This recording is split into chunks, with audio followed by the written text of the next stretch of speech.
Bienvenidos a un sábado más a nuestro ciclo de las charlas de los sábados en principio Disfruta con la Ciencia. Creo que llevamos ya 36 conferencias con estas, este es el sexto año en que lo hacemos. Y si recordáis, hemos hablado de muchas cosas relacionadas con la física, con la química, con la medicina, con la tecnología, pero hay un asunto desgraciadamente muy de primera mano, que es el cambio climático, y ese no se había tocado. Entonces tenemos aquí a un buen amigo, a Diego Cárdenas, que nos va a hablar de la relación que tiene la química con el cambio climático y con el medio ambiente. Diego es profesor de Química Orgánica en la Universidad Autónoma de Madrid. Bueno, no se puede hablar de la cantidad de trabajos y de artículos que ha publicado, pero desde luego es asiduo a todas las reuniones de divulgación de la ciencia que hemos tenido. Ya van varias, hemos tenido 3 o 4 reuniones al cabo de estos últimos años. Y bueno, además de ser un excelente químico y, como veréis, un excelente divulgador, la faceta de poeta que también tiene pone de manifiesto un poco que la relación entre ciencias y letras siempre parece que ha habido una disyunción entre las dos y debe haber una colaboración. Bueno, pues él es, yo sé que creo que fue en el octavo certamen de poesía de la Universidad Autónoma de Madrid se seleccionó un poema suyo, que creo que se llama Insomnio, ¿verdad? No, no sabías que tú sabías. Y lo conozco, el poema, merece la pena, y bueno, se publicó ese poema. Pero pone un poco de manifiesto, efectivamente, que esa idea de que los niños, ciencias, letras, no hay ninguna relación entre ellos, debe haber la relación, y efectivamente se completa un poco más eso y la cultura se amplía un poco más. Ya por otra parte, simplemente deciros que las conferencias, supongo que lo sabéis, en la página web del museo, en la página de Principia, pinchando en vídeos, están todas las charlas, bueno, hasta ahora hay 28, me parece, colgadas, que se han dado aquí. Es decir, que si queréis ver o repasar o ver alguna charla que no hayáis visto, simplemente se pincha y aparece la charla completa, un tamaño pequeño. Y también...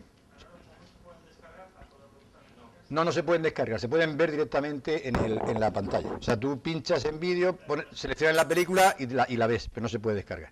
Y también un poco deciros para finalizar que habéis visto una exposición de Darwin, la evolución, que está puesta ahí, que se inauguró con motivo del 12 de febrero, que fue 200 años creo del nacimiento de Darwin, que a partir de abril también se va a itinerar, es decir, que los centros de enseñanza pueden pedirla, solicitarla, entonces se envía en una caja con todos los carteles y se puede utilizar, igual que la exposición 200 años de teoría atómica, que ya está por ahí itinerando, y la exposición de relatividad. Es decir, tenemos 3 exposiciones. La desgracia es que no tenemos ni siquiera ningún sitio donde ponerla nosotros, tiene que ser en el pasillo.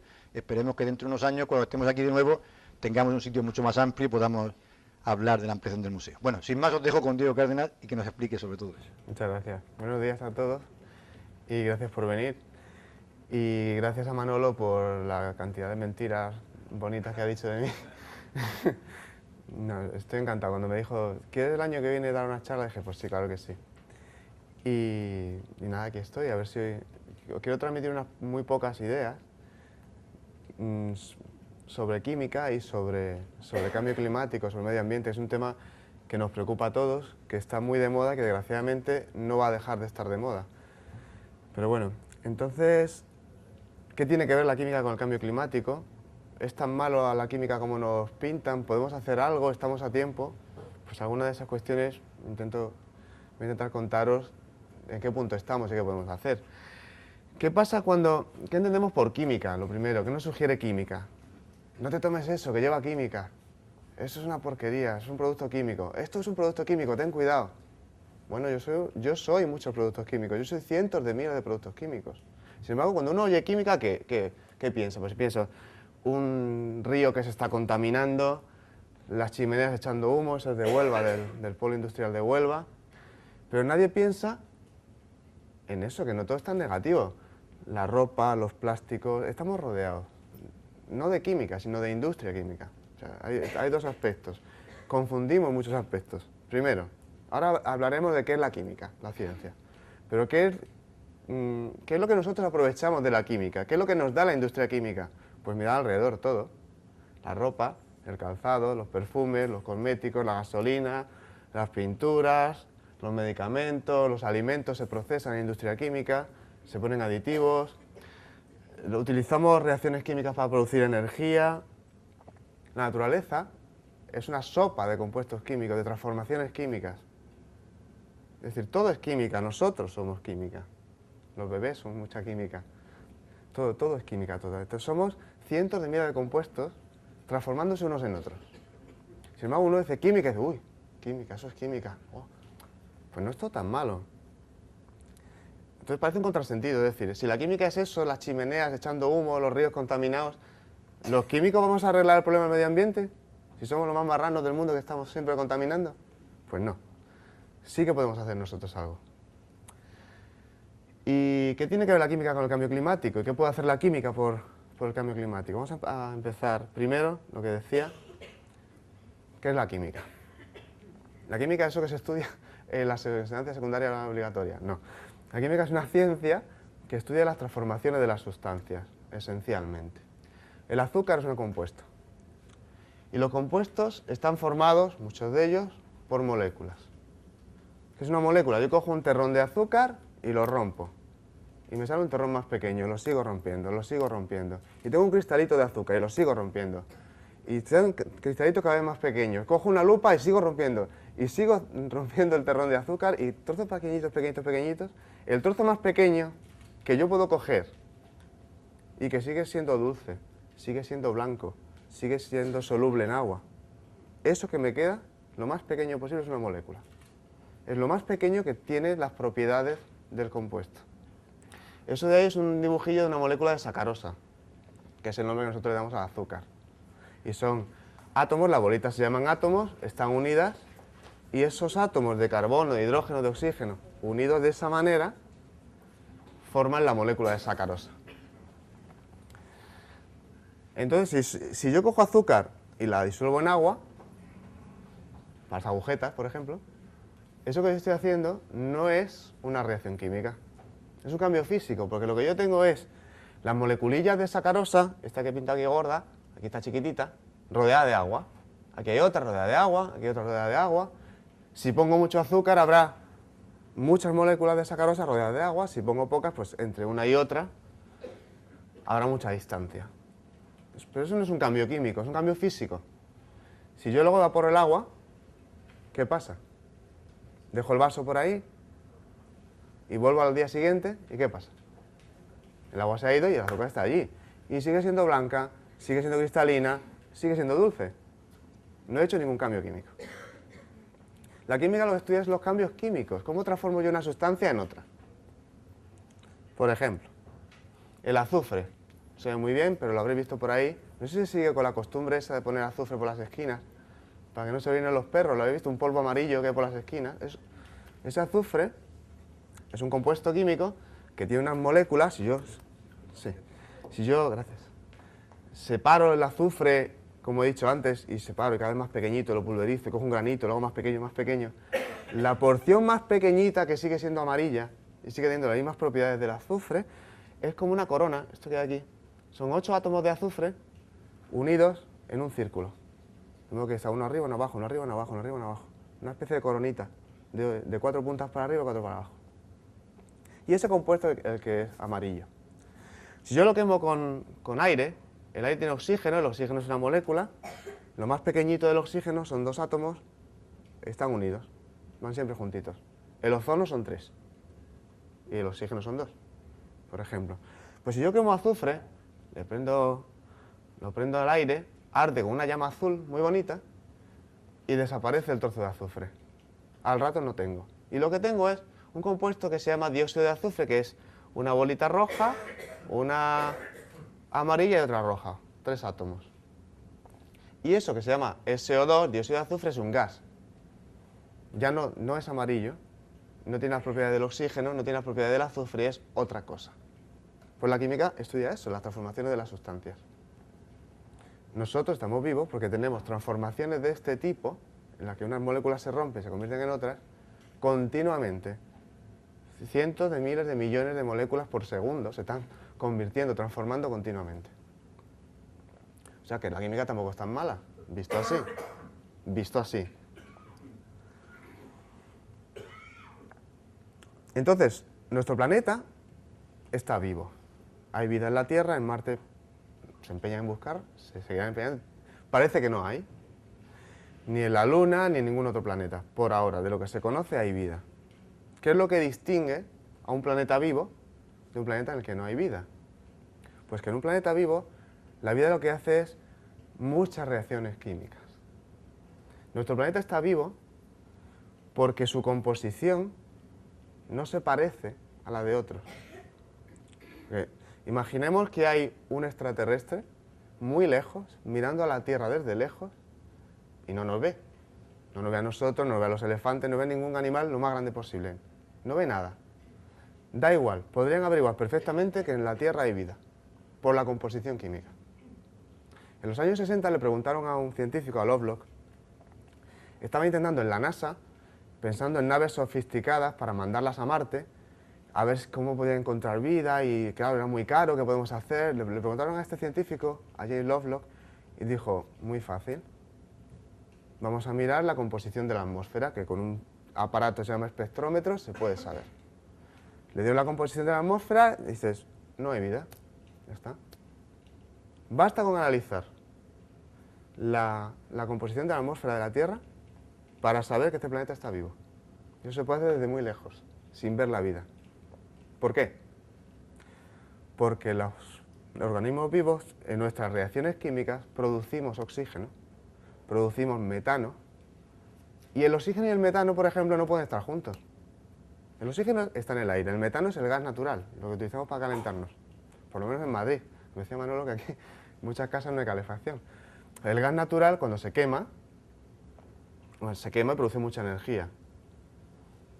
No puede existir mucho metano en una atmósfera y mucho oxígeno, porque eso al final termina quemándose. Entonces, ¿cuándo se empezó a contaminar la Tierra?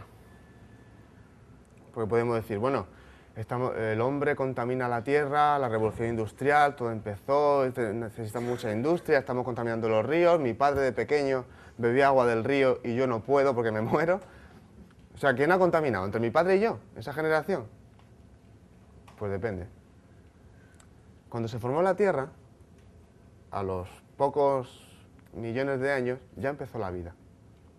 Y empezaron unos seres vivos muy pequeñitos, unas bacterias, en un mundo en el que no había oxígeno. Y a los 3.500 millones de años, hace 1.000 millones de años, aparecieron unas bacterias que tomaban agua y expulsaban oxígeno. Y ese fue el primer contaminante. ¿Es tan reciente la contaminación? No. Cuando ya había vida en la Tierra, unas bacterias empezaron a producir oxígeno, se llaman cianobacterias, y el oxígeno actuaba como un compuesto que mataba todo lo demás. Entonces muchas especies de las que había de bacterias se extinguieron, porque había aparecido un contaminante sin el que nosotros no podemos vivir. Entonces el concepto de contaminación lo miramos en un sentido amplio. La contaminación es muy antigua. ¿Y qué vida quedó? La que se pudo adaptar a las condiciones que había. La vida que empezó a aprovechar el oxígeno para sus procesos. O sea que este concepto de contaminar es un poco raro. ¿Qué es lo que ha ocurrido entonces? Empieza el hombre, ahora sí vamos ya a empezar no desde el principio, sino ya estamos nosotros en la Tierra. Empieza el hombre, ¿y cómo vivían los hombres primitivos? Pues para comer mata a un animal y te lo comes, le quitas la piel y te vistes. Cuando la piel ya no la puedes utilizar y la dejas, se descompone. Entonces entra en el ciclo del medio ambiente y no pasa nada. Cuando utilizas lana o utilizas madera o bien metales que te encuentras tal cual. Eso es un anillo de oro del antiguo Egipto. El oro se encuentra en la naturaleza como tal, como pepitas. Sin embargo, otros metales, por ejemplo, no. El sodio, el litio, no sé, hierro incluso. No están como hierro. No hay un pedazo de hierro. El hierro está oxidado. Sin embargo, el oro está como tal. No hay que hacer nada. Yo cojo el oro y lo convierto en un anillo a martillazos y poco más. Pero claro, en la edad del bronce ya, los hombres primitivos, empiezan a transformar químicamente la naturaleza. Es decir, transforman unas sustancias, con unas moléculas, en otras. Y ahí empieza el problema. Estos son unos egipcios haciendo bronce a partir de minerales de cobre. Entonces, por ejemplo, un mineral de cobre se calienta con carbón a 1000 grados, obtengo el cobre y ya estoy produciendo algo aquí que antes no había, que es CO2, dióxido de carbono y monóxido de carbono. Este gas es muy tóxico, este es mortal, o este es el que nosotros producimos, exhalamos en la respiración. No es tóxico. No es tóxico, no nos mata rápidamente. Como no tengamos cuidado, nos va a matar lentamente. Entonces ahí empieza el follón. O sea, el problema empieza cuando estás transformando y produciendo sustancias que no existen como tales o que existen en pequeña proporción en la naturaleza. Y uno de esos problemas fue la lluvia ácida, que ha tenido las últimas décadas del siglo XX fue un problema en Europa. La lluvia ácida se produce porque hay óxidos de azufre, que son esos compuestos que había antes, este que hemos visto antes que se formaba quemando azufre.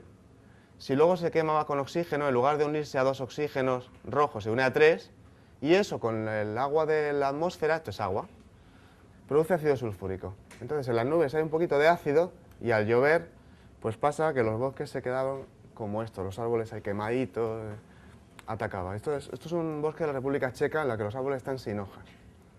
Entonces, ese problema ¿de dónde viene? De que aumenta la cantidad de óxido de azufre, que no había. ¿Y por qué hay? Porque yo estoy quemando minerales que tienen azufre y estoy produciendo CO2. ¿Por qué? Por la industria química. Entonces, efectivamente, la industria química genera contaminantes. Esto pues se arregló más o menos, es un problema que está medio controlado, cuando se ha dejado de quemar carbón en enormes cantidades. El carbón ha dejado de ser rentable, se utiliza mucho menos, y entonces, al reducir, el carbón contiene mucho azufre, los derivados del petróleo también. Habréis visto las gasolineras, que hay una gasolina que es más cara que la normal, que tiene unos nombres como Ultra o Super Plus o no sé qué, según la gasolinera, y hay una que es muy baja en azufre. Aparte de que quema más y da más potencia al coche, muy poca más, es más ecológica. Porque el azufre viene de quemar carbón y petróleo. Pero bueno, utilizando más gas natural en la industria que carbón, con el catalizador de los coches y todo esto, se ha conseguido disminuir bastante la cantidad de óxidos de azufre y de nitrógeno que producen el problema. Es decir, nosotros sabemos cuál es el problema y por lo tanto tenemos la solución. Pero este es uno de los problemas que generamos nosotros, que genera el hombre. ¿Pero por qué es contaminante nuestra actividad? Pues por la generación de compuestos que la naturaleza no puede asimilar en sus ciclos en un tiempo razonable. Y insisto, en un tiempo razonable. Si yo genero un contaminante, pero poca cantidad, y poco a poco la naturaleza lo va absorbiendo, porque se va dispersando o porque se va transformando en otro, lentamente, ese contaminante no sería problemático. El problema es cuando yo empiezo a echar al mismo río un montón de cosas. Ese es el problema fundamental. Entonces, de los principales problemas medioambientales que tenemos, que son el cambio climático por acumulación de gases de efecto invernadero, todos los efectos de la industria química, la destrucción de la capa de ozono, voy a hablar especialmente del primero y un poquillo del segundo, como químico, que es lo que nos interesa, ¿no? Los subproductos de la industria química. O sea que el problema es que somos muchos y el problema es nuestro nivel de vida. El problema es la cantidad de sustancias que tenemos que transformar y generar. Antes se cogía el trigo, se muele, con la harina haces pan y te lo comes y hemos terminado.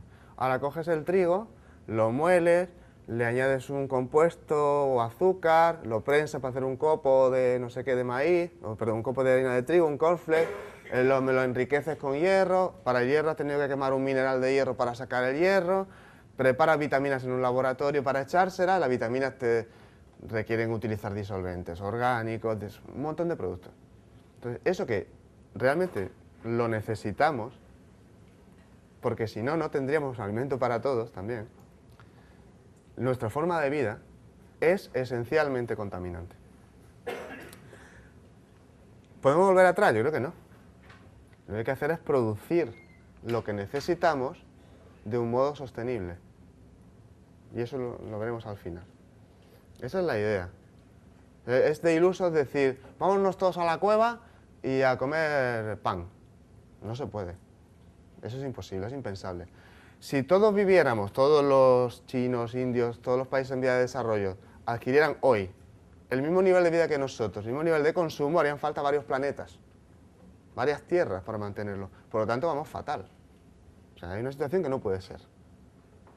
Entonces, ¿se puede adquirir un nivel de vida razonable como el nuestro para todo el mundo y que sea compatible con el medio ambiente? Ese es el reto y eso se puede. Hay que proponérselo. Pero bueno, vamos a ver lo del cambio climático. Esto está todos los días en la tele, en los periódicos. ¿Es verdad o no? ¿Existe cambio climático? ¿Qué se sabe? Unos dicen que sí, otros dicen que no. Bush decía que no, que era mentira. El otro dice que no, que lo que quiere es seguir vendiendo petróleo. ¿Qué es lo que se sabe? Yo voy a dar los datos como están. Lo que hay, lo que es objetivo.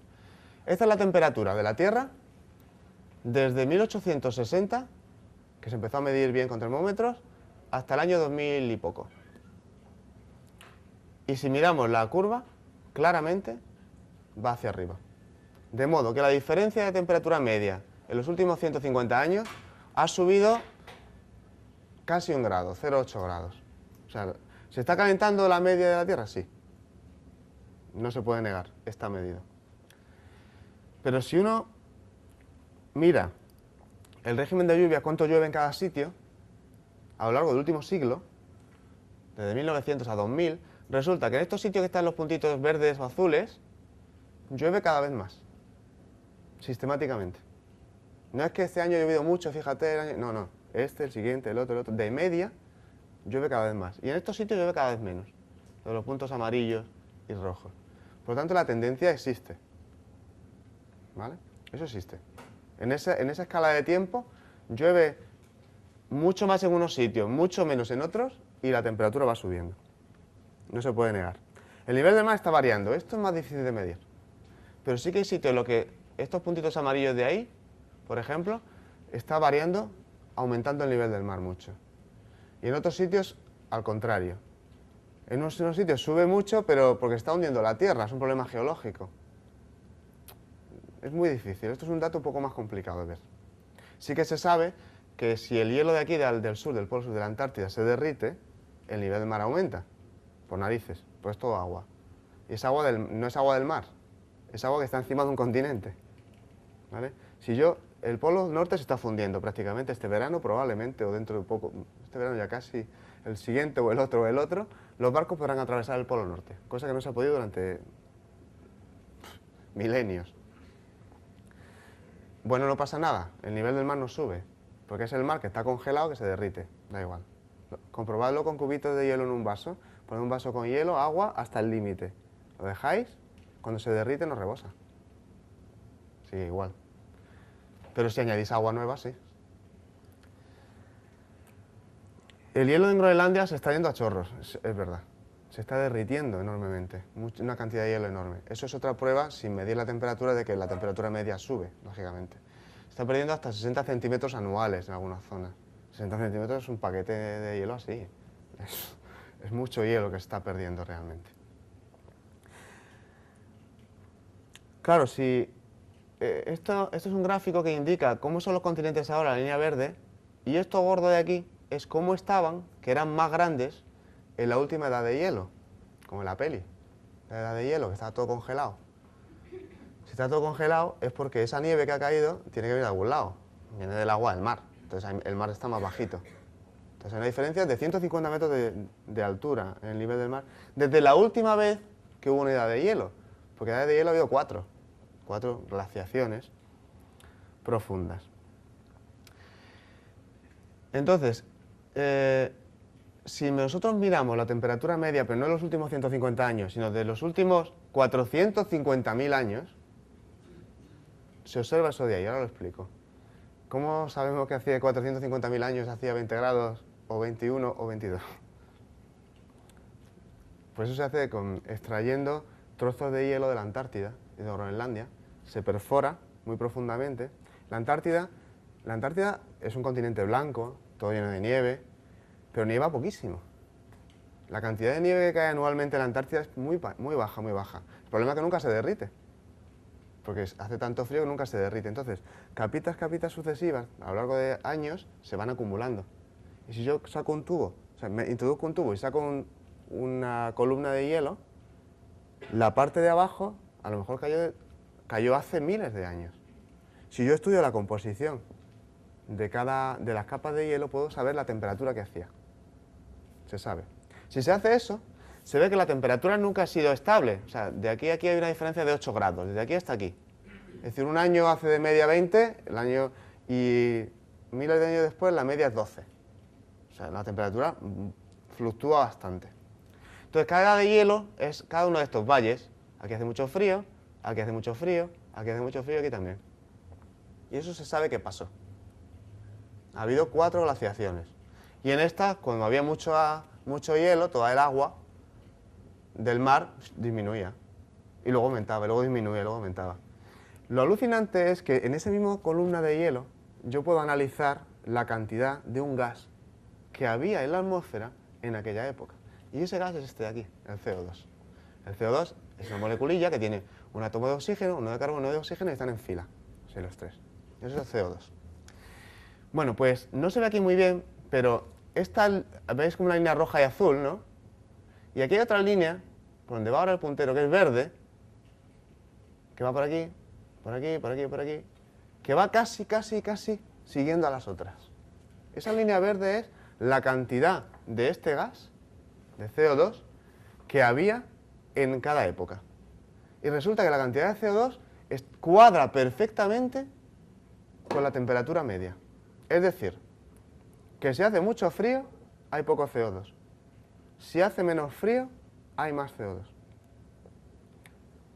Es decir, ¿quiere decir que el CO2 calienta la Tierra? ¿Qué es lo que es? El efecto invernadero. Ahora veremos lo que es eso.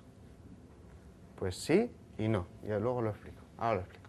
Pero lo que está claro es que existe una correlación perfecta entre la temperatura y la cantidad de CO2. El CO2 tiene carbono, ¿no? Esto de aquí es carbono. Nosotros esencialmente estamos hechos de carbono. Carbono, hidrógeno y oxígeno. ¿Dónde está el carbono de la Tierra? Pues la mayoría está en rocas. Carbonato cálcico, la caliza, los castillos que tenemos por aquí, todos los castillos de Andalucía son todos de piedra caliza. Ahí hay carbono, carbonato de calcio. Ahí está el carbono. En todas las rocas, en los sedimentos del fondo del mar, ahí está casi todo. Pero claro, también hay algunos que están en las conchas de las almejas, todo esto, los microorganismos, todo, ahí hay carbono también. En el petróleo y el carbón tenemos 4.000 millones de toneladas. Perdón, 4.000 miles de millones, ¿vale? De toneladas. En materia orgánica del suelo, las raíces de las plantas, lo que se pudre, las bacterias, todo lo que hay en el suelo. En la atmósfera tenemos 825.000 millones de toneladas de CO2. No es mucho comparado con el resto, pero eso es clave, por eso está en rojo. La cantidad de carbono de la atmósfera está en forma de CO2. No tenemos pedazos de carbón volando por el aire, ni trozos de azúcar, tenemos CO2 esencialmente. Metano también. Y las plantas tienen un poquito y los animales ni aparecen aquí. Somos muy pocos en realidad. Los animales en relación a la Tierra no somos nadie y el hombre mucho menos. Muy malo, pero nadie. Y entonces ese carbono fluye, ¿no? Ese carbono está ahí en un ciclo del carbono. Está aquí. Vamos a ver dónde está esto. Este es el ciclo del carbono. El carbono de la atmósfera se disuelve en los océanos. Y a la vez del océano viene a la atmósfera. ¿Cómo se disuelve ese carbono? Pues son las moleculitas de CO2 que vienen aquí, se juntan con el agua y forman ácido carbónico. Entonces el CO2 de la atmósfera se disuelve en el mar, muy lentamente. Se va disolviendo. Luego nosotros respiramos, ¿no? Nosotros en sentido amplio, los animales, no es que yo me parezca a este, pero los animales respiramos. Entonces, llega por aquí, esto que viene por aquí, una molécula que viene por aquí, es de azúcar, de glucosa, de los alimentos, ¿no? Cuando venga la glucosa, aquí, se junta con el oxígeno del aire, se quema en las células, produce energía, esos dos rayitos, la energía que nos mantiene vivos, y el CO2 lo mandamos a la atmósfera. Entonces hay un ciclo continuo. Las plantas lo que hacen es que lo incorporan el CO2 en la fotosíntesis. La planta hace lo contrario, coge el CO2, lo mezcla con agua y forma el azúcar. Azúcares en sentido amplio. Coge su energía y forma aquí la glucosa, que luego nosotros nos comeremos. Llega la luz del sol, llega el agua y desprende oxígeno que se va por ahí. Aquí viene el agua y el CO2 y forma glucosa. absorben CO2 las plantas, los animales lo emiten, entonces hay un ciclo. Hay un ciclo en el que el carbono está fluyendo lentamente. Entonces la cantidad de carbono, de dióxido de carbono que hay en la atmósfera, más o menos se mantiene constante a lo largo de milenios, más o menos.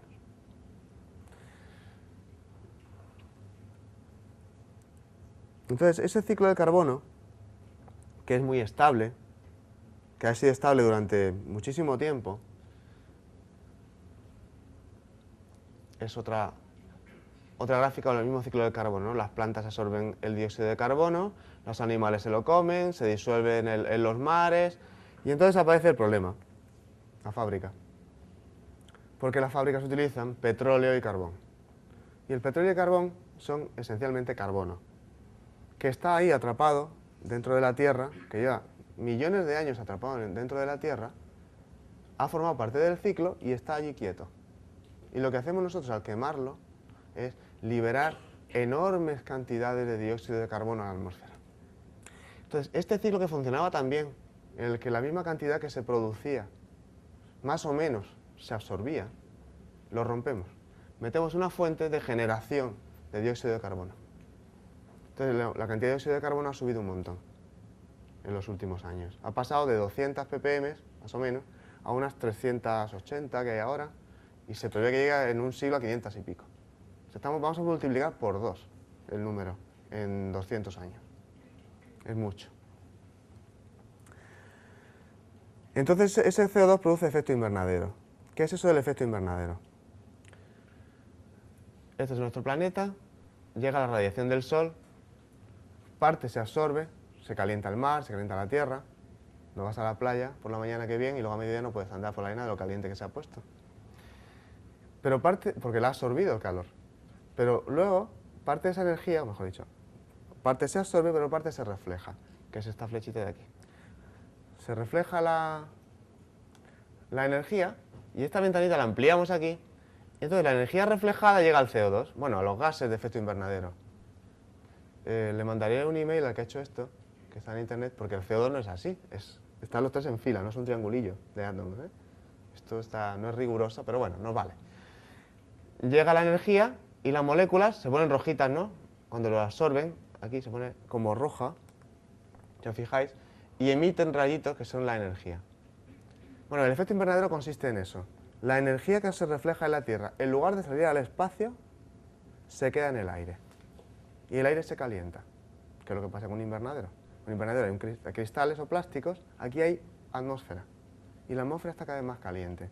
¿Cómo ocurre eso? Porque eso no nos lo cuentan nunca en el telediario. Es que yo os tengo que contar, porque como químico, si no pongo moléculas, me muero. Os tengo que contar las moléculas. Este es el CO2 que hemos visto antes. Este es el metano, que es el gas natural. Es un átomo de carbono y 4 de hidrógeno alrededor, en forma de los 4 es simétrico, como una pirámide chiquitita. Estos son como los conos, como estos cacharros naranjas que ponen en la carretera, que son... ¿Por qué tienen esa forma? No el cono, sino estos que son de 4 palotes. Pero son así porque da igual como los tires, siempre caen bien. Porque la molécula es simétrica. Si tú eres el que los tiene que poner, es muy súper cómodo. Te lo tiras como lo tires, siempre cae bien. Bueno, pues esta es la molécula de metano del gas natural. Componente del gas natural. Este es el nuevo malo de la película. Se llama trifluoruro de nitrógeno. Este es un gas que tiene mucho efecto invernadero y que se utiliza para hacer las pantallas planas como la de los ordenadores o los televisores. Y se utiliza muy poco, se produce muy poco, comparativamente con el CO2, pero su efecto invernadero es muy potente. Muy potente. Absorbe muy bien la energía y da el calor. El óxido nitroso es otro. Este es el gas de la risa. Ese que si lo aspiras te pone súper contento.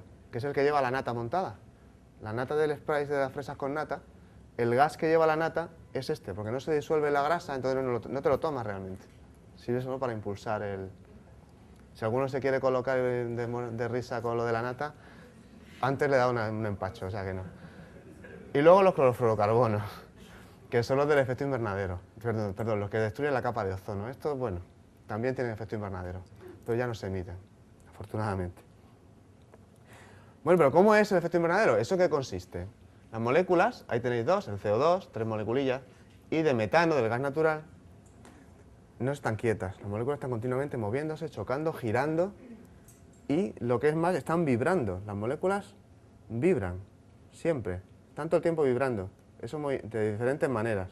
Ahí tenéis una molécula vibrando cada una pues a su aire, de diferentes modos. Y eso están siempre así esas moléculas, el CO2 no está quieto, se está trasladando, está girando y está vibrando. Entonces, ¿en qué consiste el efecto invernadero? ¿Cómo absorbe la energía? Lo que ocurre es que cuando absorbe la energía esa que se refleja en el suelo, la molécula vibra, pero más rápidamente. Eso quiere decir que tiene más energía. Así es como la absorbe realmente. Si la molécula no vibrara o si la energía de vibración fuera distinta, no tienen efecto invernadero. Hay muchos más, aparte de esos gases. El nitrógeno, por ejemplo, no tiene efecto invernadero. El 70% del aire, que es nitrógeno, no produce efecto invernadero, porque no tiene esa capacidad para absorber la energía y vibrar más rápidamente. O sea que ese es el problema. La frecuencia a la que vibra. ¿Y cuánto vibran? Pues estos vibran del orden de cientos de miles de veces por segundo. O sea, tiene un baile nervioso continuamente. Así es como transfiere. Entonces, una molécula que vibra más rápidamente tiene más energía, cuando se traslada y choca con las demás, se frena, vibra más lentamente, las demás se aceleran, y moléculas aceleradas es un gas a alta temperatura. Tenéis ahí el modelillo en el museo. Si le dais ahí al botón del modelo del gas y veis las bolitas moviéndose, cuanto más rápido se mueven, más caliente estaría el aire. ¿Cómo evitamos el aumento del CO2 en la atmósfera? Pues eso, restringiendo las emisiones. No quemamos combustibles fósiles y ya está. Difícil, ¿no? Pero se puede. Tenemos que ir a energías renovables. Si dejamos de quemar carbón, de quemar petróleo y gas natural, podremos reducir la cantidad de CO2. Podemos utilizar hidrógeno como combustible, y ahora hablaré un poquillo de eso. O podemos capturar el dióxido de carbono de las combustiones. Bueno, hay científicos, Lovelock, que os decía antes, que había hablado, es un señor ya bastante mayor, que él podía saber si había vida en Marte o no desde aquí. Él dice que hay que utilizar energía nuclear, pero hoy. No vale esperarse un año, no vale esperarse. Ya no estamos a tiempo ya, realmente. Si no dejamos de quemar petróleo ya, el clima va a cambiar. Y parece ser que sí, claro. Ya sabemos que la energía nuclear tiene los problemas de los residuos, que son muy tóxicos, muy contaminantes y que duran muchos años. Estamos de nuevo en lo mismo. Si la naturaleza no absorbe en un tiempo razonable, no podemos utilizarlo. No es sostenible. Bueno, pues me voy a dedicar a hablar un poquito que esto de la captura de CO2. Pues en una fábrica tú quemas lo que sea, el carbono, y el CO2, que va por aquí, lo recoges y lo inyectas en la tierra. Si lo burbujeas en el mar, haces una gaseosa en el mar, parte se escaparía. Es mejor inyectarlo en rocas. Y se está haciendo. Claro, es muy costoso. ¿Esto cuándo se puede hacer? Pues cuando hay gobiernos que penalizan la emisión, que es lo que está ocurriendo. Se trata de obligar a los que contaminan a pagar mucho por contaminar. Y entonces ya se buscará la vida de no emitir ese CO2. O sea, el problema es esencialmente político, como todo en la vida, y por tanto económico, como todo en la vida. ¿En qué consiste esto del secuestro de CO2? Pues consiste en que yo lo inyecto en un lecho antiguo de carbón o en reservas donde había antes petróleo o en acuíferos salinos muy profundos, en cierto tipo de roca que tienen la capacidad de absorber el CO2. Hay que cogerlo y bombearlo, tal y como se forma. Eso supone un gasto de energía también. Es decir, no es... Todo tiene sus inconvenientes, pero se puede hacer. Se está haciendo en aquellos casos en los que si yo inyecto el CO2 en un antiguo pozo de petróleo, un antiguo yacimiento petrolífero que se está agotando, al inyectar el CO2 le empuja al poco petróleo que queda y se obtiene más. Parece un poco absurdo. Pues luego voy a quemar el petróleo. Bueno, cojo el CO2 y lo meto. Bien, es un ciclo cerrado, está bien. Lo único que necesito es energía, que la obtengo quemando petróleo. Hay que romper el círculo vicioso, pasa por utilizar energías distintas, renovables. Esa es la gracia. Mientras no sea rentable y sea más caro la energía renovable, pues no se hará. Pero se va a hacer. Pues no hay otro remedio.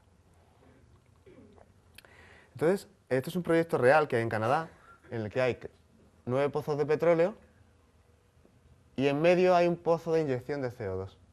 Entonces están sacando mucho más petróleo de esta zona al inyectar CO2 y están quitando CO2 del ambiente. Lo que yo no he conseguido leer es si ese CO2 es uno que hay por ahí que producen, o si es uno que produces en la industria, descomponiendo carbonatos, que podían no haber descompuesto perfectamente, para luego meterlo otra vez. Es que el problema es muy complejo.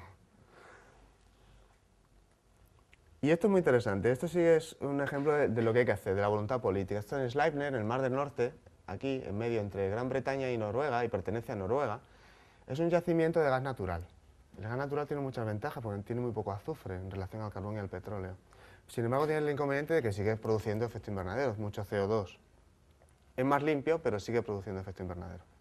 Entonces, ese gas natural, además, que sacan de ahí, resulta que de modo natural sale con CO2, que está ahí atrapado. Y ese gas no lo puedes quemar, no es viable. Entonces hay que purificarlo. Bueno, separo el CO2 del metano, cosa que se puede hacer con mucha facilidad, y el metano lo vendo como gas natural, el CO2 pues lo emito. Pero el gobierno noruego ha dicho no. Por cada tonelada de CO2 que vayas a emitir me vas a pagar un montón de dinero. Entonces lo que han hecho ha sido un sistema experimental en el que separan el CO2 del metano en la propia planta y el metano lo inyectan a la tierra y utilizan el gas natural. Entonces es un ejemplo de cómo un gobierno puede forzar a que las cosas se hagan bien y cómo además de ese modo se experimenta con tecnologías nuevas. Ese CO2 va a una capa de aquí de arenisca que está empapada en agua del mar y que absorbe muy bien el CO2, lo que entra ahí no sale. Pero claro, en Yemen hay una zona de unas rocas que sería maravilloso porque absorberían CO2 a una velocidad impresionante. Entonces van a poner centrales térmicas que queman carbón, producen CO2 y ese mismo lo van a inyectar al lado de la fábrica. Estamos hablando de Yemen. Nadie puede ir allí. O sea, no nos puede llegar toda la tierra esta buenísima para absorber CO2 a otro lado. Hay que producir allí la energía. Otra solución, los biocombustibles, que están muy de moda. Otra solución con su lado malo. Biocombustible esto es biodiesel, puede ser bioetanol. Bueno, bioetanol es etanol, es alcohol de toda la vida, el alcohol normal. Le llaman bio, pues suena mejor. Porque el alcohol que nos tomamos es bioalcohol también, sale de ahí, antes lo hacían ahí en la muñeca, con la caña de azúcar, ¿no? La caña, fermentando caña sale alcohol. Lo llaman bioetanol, lo venden mejor, no pasa nada. El bioetanol tiene algunos inconvenientes que hasta el 5% lo puedes añadir en la gasolina y el coche funciona. Un profesor de Canarias con el que coincidí el otro día decía, yo llevo 20 años poniéndole etanol a mi coche, porque él le quiere. Y no pasa nada. Y tengo 20 años poniendo etanol y el coche tiene 22. Y no se ha roto el motor, no se rompe. Pero por encima de ese valor sí que habría que adaptar los motores. El biodiesel es mucho mejor porque no hay que adaptar el motor. Se puede utilizar en diferentes concentraciones y bueno, no contiene azufre. No contiene azufre, entonces no genera lluvia ácida, por ejemplo. Se quema mejor, reduce el humo, es un diésel que produce menos humo, menos carbonilla. Si tienes un vertido, que eso siempre puede ocurrir, se degrada mucho mejor cuando se va al río, porque es un compuesto, digamos, de origen natural. ¿Es que no es química el biodiesel? Pues claro que es química, es un compuesto químico, ya está. ¿Y es natural? ¿Es mejor por ser natural? Pues no. El veneno de una serpiente es un producto natural, ¿eh? Una seta también es natural. O sea que natural, bueno, artificial, malo, no. No tiene por qué, en absoluto. Ahí está lo bueno y lo malo, eso sí. Y entonces también reduce las emanaciones de CO, de monóxido de carbono, bueno, otra serie de ventajas que tiene el biodiesel. ¿Y el biodiesel? ¿Qué es el biodiesel? Está ahí en un matraz, un aceitillo. En realidad el biodiesel, hacer biodiesel es como hacer jabón, como hacía la abuela. Esto de aquí, esta molécula tan bonita, cada bolilla es un átomo, es la molécula principal del aceite de oliva. Yo soy de Jaén y tenía que ponerlo. El aceite de oliva. Y esto de aquí, esta patita que hace aquí como un giro, eso es muy importante. Habéis oído hablar de las grasas trans, que son malas. Las patatas fritas del McDonald's, las grasas trans son peores que las cis. Las cis son las que tienen este angulillo ahí en la molécula. Esas son las buenas. Si esta pata fuera recta, sería mucho peor para la salud. Por otro lado. Bueno, total. Que este es el componente principal del aceite de oliva. Lo que hacía la abuela, la mía por lo menos, era mezclarlo con agua y sosa cáustica, y entonces se rompía la molécula, plaf, plaf, plaf. Las tres patas se iban, y cada pata de esas con sodio, forma un compuesto que es el jabón. Y además se forma glicerina. Dice, he hecho jabón de glicerina. No, has hecho jabón con glicerina, que no es lo mismo. Si separas toda la glicerina, pues tienes un jabón. Si se queda poquita y siempre se queda dentro, pues tiene esas propiedades de que es suave, suaviza la piel, hidrata. Porque la glicerina se forma en el proceso de hacer jabón. Pues hacer un biodiesel es muy parecido. En lugar de la sosa cáustica, lo cambio por metanol, que es esa moleculilla de ahí. Tiene un carbono, un oxígeno, 5 hidrógenos. Si yo caliento el aceite con un metanol y un catalizador, obtengo esto de aquí, y esto es el biodiesel. Y eso lo meto en el coche y funciona perfectamente. ¿Y el aceite? ¿Qué ventajas tienen los biodiesel? Que cuando yo queme esto y cada bola gris de estas se convierte en una molécula de CO2, ese CO2 lo absorbió el año pasado el olivo, cuando fabricó la aceituna. Entonces, el CO2 que yo estoy emitiendo este año es el que me absorbió el año pasado el árbol. Y el año que viene emitiré el que recojo en diciembre próximo. Entonces, es sostenible. El ciclo lo estamos haciendo muy rápido. Y eso es verdad. ¿Qué ocurre? Se están utilizando grasas, no es aceite de oliva, eso sería un coche de lujo. Son grasas de maíz. Grasas de maíz. ¿Qué pasa? Que para mover todo el parque automovilístico del mundo, la cantidad de maíz que necesita es enorme. Y para un poquito que está utilizando de biodiesel, está subiendo el precio del maíz un montón. De modo que está asfixiando a las economías de países como México, que están basadas en el maíz. Es que por donde tires te pilla Ramírez. O sea, parece que no hay manera de librarse. Todo tiene su lado bueno y todo tiene su lado malo. Y al final que no... Entonces hay que ser muy imaginativo y utilizar todo lo que se tiene. Un poquito de biodiesel, energía solar, nuclear donde haga falta. Y esa por ahora va siendo la solución que se va viendo como mejor. El hidrógeno como combustible, esto sí que está bien. El hidrógeno se quema con oxígeno y da agua. O sea, por el tubo de escape te sale agua. Eso es lo mejor que hay. Eso estaría muy bien. Además, esta combustión desprende el triple de energía que si quemas gasolina. El triple de energía. Para la misma cantidad, saco 3 veces esa energía. Y la puedes aprovechar de dos maneras. A lo burro, que es como hacemos nosotros con el petróleo. Nosotros el petróleo lo aprovechamos muy mal. Se aprovecha a lo burro, es quemarlo. Quemar un combustible es muy poco eficaz. Con un buen motor y muy bien hecho todo, como mucho, aprovechas el 30% de la energía. Como mucho. Es un desastre. El hidrógeno lo podemos quemar, así, a lo bruto, o también podemos hacer lo que se llaman pilas de combustible. ¿En qué consiste? En quemar hidrógeno con oxígeno, pero en modo controlado, sin llamas. Sino mezclar hidrógeno con oxígeno, o sea, entra por aquí hidrógeno, entra por aquí oxígeno, aquí hay un catalizador y sale agua. Este es el aspecto que tiene. Es un cacharro de metal que tiene dentro unas laminitas de platino, unos metales que catalizan, y cojo hidrógeno con oxígeno, hago agua, sin llama, y aprovecho. Y aprovecho no el calor, sino que aprovecho esa electricidad. Lo que genero son electrones, una corriente eléctrica, directamente. Y eso es el futuro. Los coches eléctricos funcionan con pilas de combustible. Necesito un depósito de hidrógeno, oxígeno, y con la pila de combustible lo transformo en electricidad. ¿Y cuál es el problema aquí? Pues si no, estaremos ya con esto. Aquí tenemos los primeros coches movidos por hidrógeno que se hicieron en BMW y Opel en 2001. Esto es algo más moderno y Mercedes quiere comercializarlos en 2015. Ya veremos. Después de lo de la crisis y eso, a ver qué tal. Esto requiere una inversión muy fuerte. Primero, ¿dónde hay una hidrogenera, o como se llame? ¿Dónde relleno yo el coche? Es un primer problema, pero bueno, no es de los más graves. Existen estaciones. En Alemania hay estaciones experimentales, funcionan bien. ¿Qué ventajas tendría? Vamos primero con la ventaja y luego hablamos de los inconvenientes. El hidrógeno es el elemento más abundante del universo. El universo es prácticamente hidrógeno. En la Tierra no hay, es un inconveniente. No se encuentra libre, está como agua. ¿Por qué? Porque el hidrógeno con oxígeno, en cuanto haya una tormenta o un volcán, forma agua y desaparece. Y además el hidrógeno es una molécula muy chiquitilla. Está por aquí, está azul. Es muy chiquitita, es tan pequeña que la Tierra no la atrae y se escapa. La fuerza de la gravedad de la Tierra no puede con el hidrógeno se va, se difunde, entonces no hay hidrógeno en la atmósfera. Entonces hay que obtenerlo, no es una fuente primaria de energía, se llama un vector energético, es una manera de acumular la energía, que luego yo la utilizo. Y luego tiene problemas de almacenamiento, de distribución y seguridad. El hidrógeno es el famoso, el dirigible aquel que se quemó. Era lo que rellenaba los dirigibles, es un gas inflamable. muy ligero, muy liviano, no lo puedo almacenar de cualquier manera. Entonces tiene una serie de inconvenientes, de seguridad también. Vimos por ahí el otro día un vídeo en el que demuestran que un coche de hidrógeno, si se incendia, no es tan grave como si se incendia un coche de gasolina. No recuerdo el argumento, pero las imágenes eran espectaculares. Un coche de gasolina arde completamente, un coche con hidrógeno, contra lo que yo podría pensar a priori que iba a explotar y tal, no es tan grave. Probablemente porque se pierda parte del hidrógeno. Se difunde inmediatamente en un accidente, se rompe un depósito, antes de que pueda arder se escapa mucho.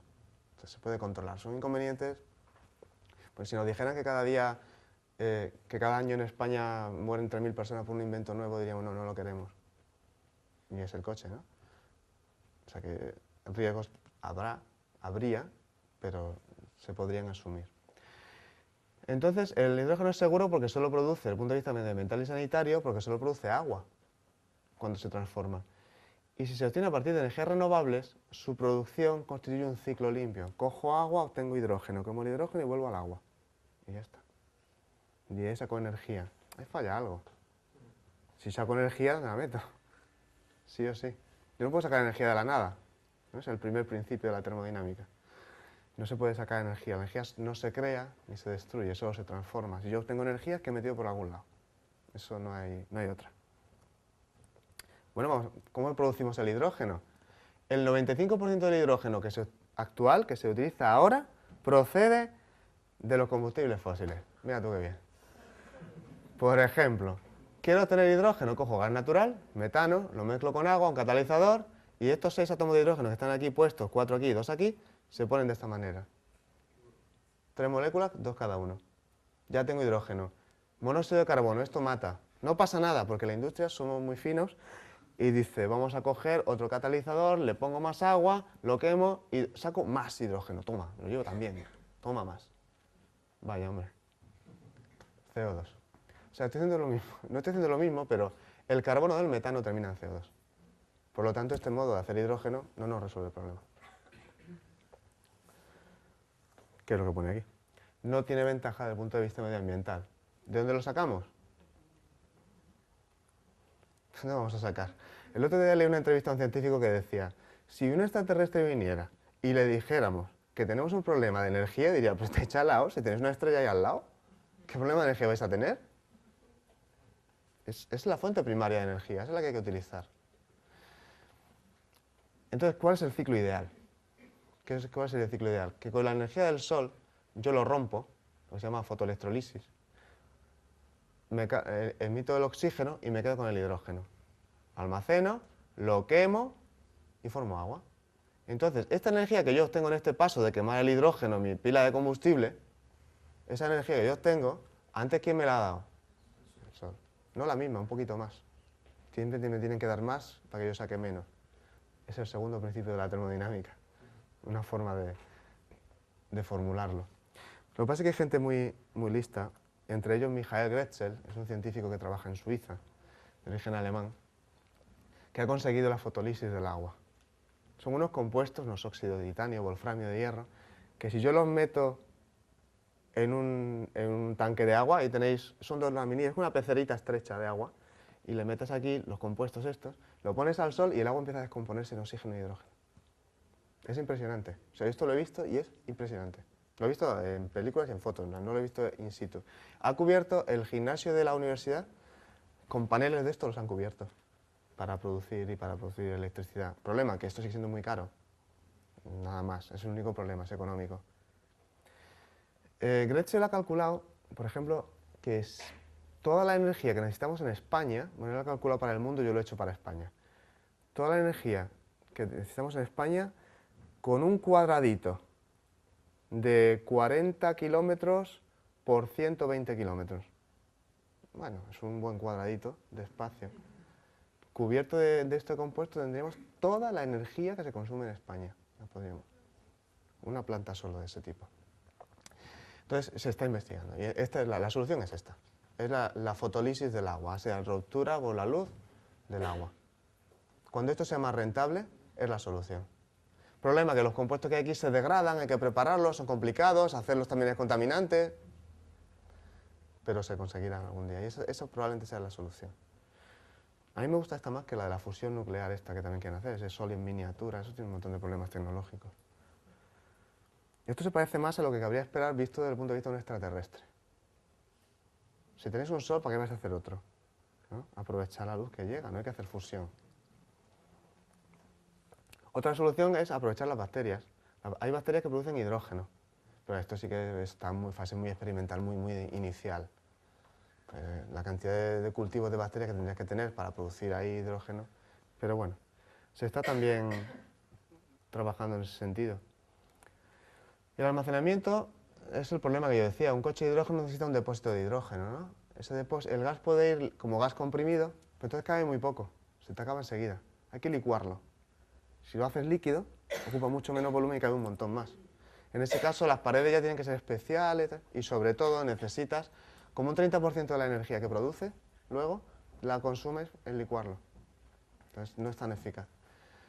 Hay otra manera que se forma, bueno, esto son palabrejas de estas nuestras, en forma de hidruro metálico o absorbido con D, que es otra cosa, que no es absorbido, en compuestos porosos, consiste en coger un compuesto que tenga huecos, meter hidrógeno y llevarlo almacenado en un cachito y luego liberarlo. Se está investigando mucho también en esto. Esto, pues mucho que decir ahora, hay gente en laboratorios haciendo esto, en muchos sitios. Entonces tiene esos problemas, pero podría ser. Y por último, ¿qué pasa con los residuos de la industria química? Pues lo que decía hace un rato, no podemos pretender renunciar a una forma de estilo de vida. O mejor dicho, de un nivel de vida, sí, de un estilo. El estilo hay que cambiarlo. Podemos mantener un nivel de vida adecuado sin desperdiciar tantísima energía y sin necesitar tantísima materia, tantísimas cosas. Por un ejemplo, en Estados Unidos el gasto de energía por habitante es el doble que en Europa. ¿Vivimos mal nosotros? O sea, no estoy diciendo África. ¿Qué hace un americano con la energía? ¿En qué la utiliza? Va en coche a todos lados, está todo muy caliente, no sé si es porque las casas son de madera, si la industria es muy contaminante. La cuestión está en que con la mitad de energía que utiliza un estadounidense, vivimos aquí. Y yo vivimos bien, ¿no? No nos podemos quejar, o sea que el estilo sí hay que cambiarlo, pero sí que podemos mantener un cierto estatus sin cambiar muchas cosas. Y eso es un reto en la química. En la industria química se cogen materiales de partida, reactivos, disolventes, los transformamos y generamos nuestro producto. Y al final el problema es que hay productos secundarios y contaminantes que los tengo que tirar. Entonces, desde los años 70 y tantos, se empezó a hablar y a preocuparse el mundo por desarrollar lo que se llama la química sostenible, la green chemistry, la química verde, ¿no? Química sostenible es hacer aquellos productos que nosotros necesitamos de modo que no me cargue los recursos ni contamine todo lo demás. ¿Se puede hacer eso? Sí, hay que hacer muchas cosas. Es de interés. Antes, cuando yo empecé a trabajar en investigación, pues, y estoy hablando del año 90, nadie se preocupaba de cuánto podía contaminar aquello. Tengo que hacer este producto, ¿qué necesito? Este reactivo sofisticado y contaminante. Lo compro y lo uso. Ahora incluso en escalas pequeñas de investigación nosotros trabajamos con cantidades muy pequeñas, que en realidad aunque yo las tire no pasa nada. Pero ya no se hacen las cosas así. Talio, un elemento químico muy contaminante. No utilizo talio, no me da la gana, me busco la vida, utilizo otra cosa, y si no lo hago de otra manera, y si no, no lo hago. Sí que hay una concienciación que salpica o que se extiende a la industria. En parte, esa concienciación siempre es promovida por sanciones económicas. Por lo tanto, depende de los políticos. Los políticos dicen, si usted contamina, va a pagar mucho, y entonces no vas a tener beneficios. Y esa es la solución. Entonces, ¿qué se busca en la green chemistry? Pues emplear materiales renovables y no extinguibles, es decir, que no se acaben. Utilizar petróleo es una tontería. Mejor utilizar algo que luego puedas, que siempre exista, porque se vaya regenerando los ciclos naturales. Llevar a cabo los procesos en condiciones suaves, es decir, el amoníaco, por ejemplo, o el ácido sulfúrico se hacen a 500 grados en la industria, a 400 grados. Para calentar un reactor a eso hace falta una cantidad de energía enorme. Si yo hago un proceso para producir amoníaco a temperatura ambiente, me ahorro toda la energía de calentar un reactor enorme. Utilizar reactivos seguros medioambientalmente, lo que decía antes. Si en lugar de talio utilizo plata, pues mucho mejor, por poner. Minimizar la posibilidad de accidentes siempre, por supuesto. Usar catalizadores eficaces. Un catalizador es una sustancia que yo pongo, acelera el proceso que yo quiero y luego me lo quedo. Y lo vuelvo a utilizar. muchas veces. Eso es mucho más eficaz. Los productos deben descomponerse de modo natural en poco tiempo. Por ejemplo, el ejemplo típico de esto que ya se hizo fue los detergentes biodegradables. Antes lo ponía cuando yo era pequeño. Este detergente biodegradable, ahora todos son biodegradables. Es muy fácil, bastaba con contar el número de carbonos que había en la molécula. Si lo haces número par y que no tenga ramitas así en la molécula, que son una línea de número de carbono par, las bacterias se lo comen. Si es impar o tiene ramitas, así, ramificaciones, no se lo comen. Fíjate qué fácil. El detergente de ahora que cae al río se descompone en muy poco tiempo. Los antiguos no. O sea que existe... ¿Y todo esto dónde va encaminado? Pues lo que queremos, ¿no? Queremos paisajes de ese tipo. Pero claro, para conseguir esto estaría así de bonito, así de perfecto si estuviéramos todos en la cueva. Y si en lugar de ser 6.000 millones, fuéramos mucho menos. Pero como estamos los que somos y estamos como estamos, lo que hay que hacer es mejorar todo esto. Entonces, volviendo al principio, ¿puede la química hacer algo? Sí. Sí, pero tenemos que ser conscientes de que siempre, si queremos un cierto nivel de vida, tiene que haber un cierto nivel de contaminación. Lo que hay que hacer es que sea asumible por los ciclos naturales. Y por último, como los ciclos naturales, a la Tierra le da igual todo esto, ¿eh? Imaginad que seguimos contaminando. Imaginad que aumenta la temperatura. Se deshace en la Antártida, sube el nivel del mar, las ciudades se inundan, la gente se va al interior, los que se quedan sin casa se trasladan, los más pobres, los países más pobres emigran, empieza a haber problemas económicos, puede haber guerras, puede ser un desastre, y podemos quedarnos la mitad. Cuando seamos la mitad contaminaremos menos, y poco a poco la Tierra lo irá absorbiendo, y ya está. El problema es nuestro. Al planeta le da exactamente igual, el planeta se autorregula. Existe una serie de ciclos y todo va evolucionando tranquilamente. El problema es si a nosotros nos interesa, queremos que a los peques y a los hijos de nuestros hijos se les quede esto cada vez peor.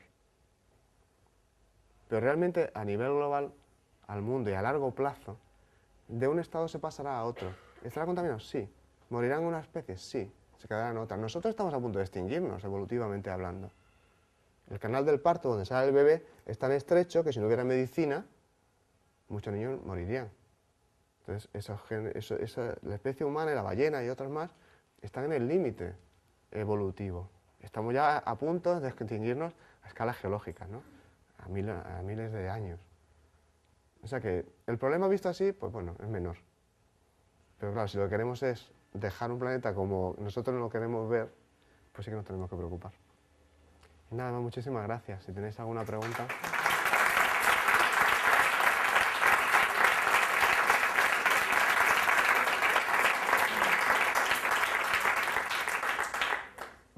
¿Tienes alguna pregunta? Sí. ¿En la fotolisis eran óxidos de níquel en el agua?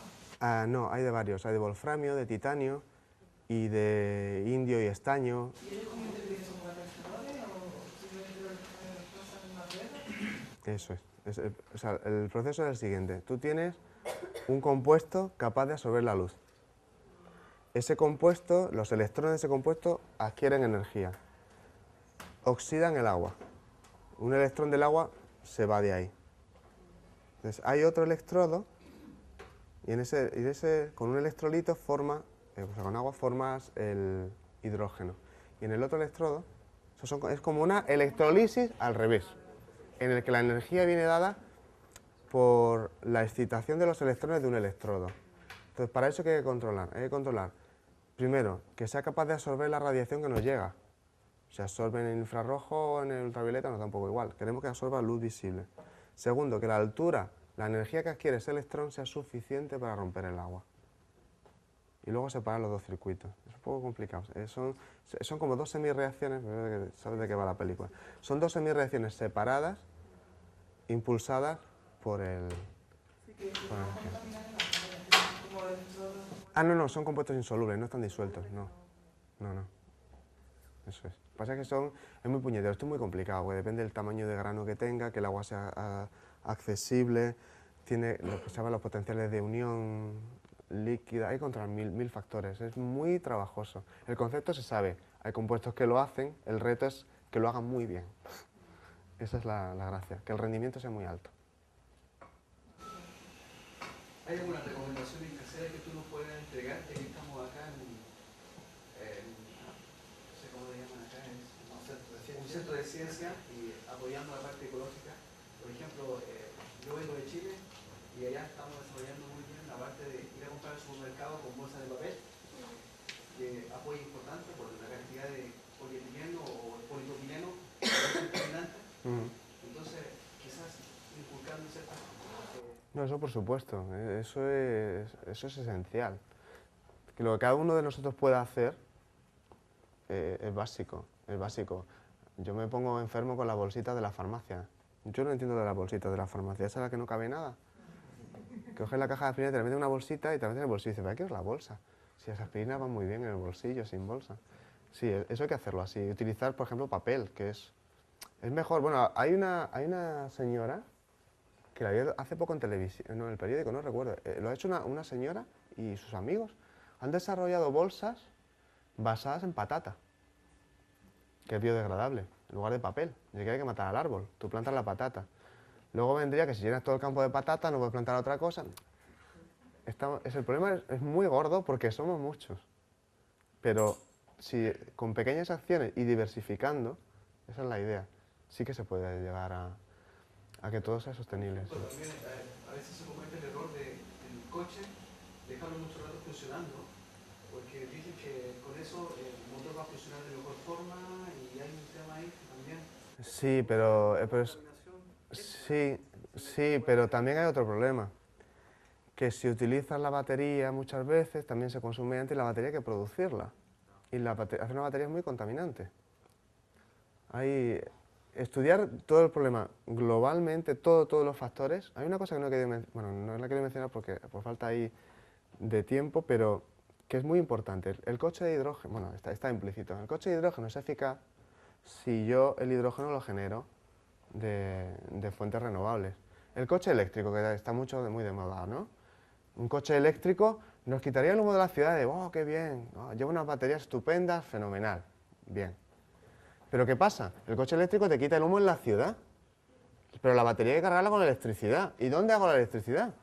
Si la hago quemando carbón en una central térmica, estoy haciendo peor todavía, desde el punto de vista global. Porque si yo transformo el carbón en electricidad y la electricidad la transformo en movimiento, esos dos pasos en conjunto son menos eficaces que haber quemado el petróleo. Entonces, sí, en la ciudad se respira mejor, en el planeta peor. Hay que tener en cuenta un montón de factores. Yo eso lo he pensado muchas veces. ¿Qué es más ecológico, una servilleta de papel que las tiras o las de toda la vida de tela? Pues no lo sé, hay que lavarlas. Y eso requiere energía, requiere agua, requiere detergente. Hacer las cuentas en cada caso es difícil. Pero sí que nada más que con que lo planteemos y decidamos lo mejor, a lo mejor te equivocas, yo que sé, tampoco no estás haciendo los números. Esa concienciación ya es suficiente. Si eso lo hiciera todo el mundo, vamos, mejoraríamos muchísimo. Ahora te hago la pregunta siguiente. Tú vienes de Jaén, ahí se produce aceite, y el proceso de producción de aceite es bastante contaminante. ¿Qué solución se da? Ni idea. No te puedo responder porque no conozco el problema. Ni sé cómo contamina. Si es un problema de contaminación... Sí. Sí. Pero no había concienciación. Eso se ha hecho así desde tiempos ancestrales y no pasa nada por la misma razón, porque había 4. Es una cuestión de cantidad y de tiempo. Pero no lo sé, no sé cómo se hace eso, la verdad. No te puedo responder. Yo he leído alguna noticia de investigaciones para utilizar el pechín para hacer biodiesel. Sí. En Jaén y en Córdoba. Sí que se puede hacer. Pero sería una solución buena, ¿no? Porque evitas un contaminante fuerte. Estamos en la misma, habría que hacer un estudio completo. Primero, ¿qué cantidad del alpechín transformas en biodiesel? Si es todo, bien. Si es un 70%, el 30% restante, ¿qué es? ¿Y dónde lo tiro? A ver si va a ser peor. Porque yo cojo uranio y lo convierto en plutonio, y luego plutonio es peor que el uranio. ¿Dónde lo tiro? No lo sé, la verdad es que no conozco el problema. Pero la idea creo que queda clara de que las cosas son mucho más complicadas, son muy complicadas realmente. Y que a veces hay que tener mucho cuidado al dar un paso, porque puede fastidiar otro. Lo de los biodiesel, el biodiesel no tiene futuro, ¿eh? El biodiesel todavía, no. El bioetanol no. El biodiesel tampoco. No tiene futuro, pero es que si hubieran hecho un análisis preliminar, yo esto lo he hablado con colegas míos, digo, ¿yo qué opino del biodiesel? Y me dice, ¿eso? un análisis preliminar bien hecho y esos proyectos no se empiezan. No se empiezan. Pero ¿qué científico que está intentando resolver un problema de energía va a hacer biodiesel? Va a pensar, primero porque lo desconoce, que se va a cargar la economía mexicana. No se te ocurre, hace falta colaboraciones de mucha gente y pensárselo un poquito antes de hacer nada. Pero a veces no hay tiempo y a veces hay muchos intereses. Porque si yo tengo mi campito de maíz y voy a hacer biodiesel, me voy a forrar. Y presiono. En esto de la fabricación de los biodiesel, una molécula tan inocente como la glicerina es un problema. Uy, está siendo un problema muy gordo.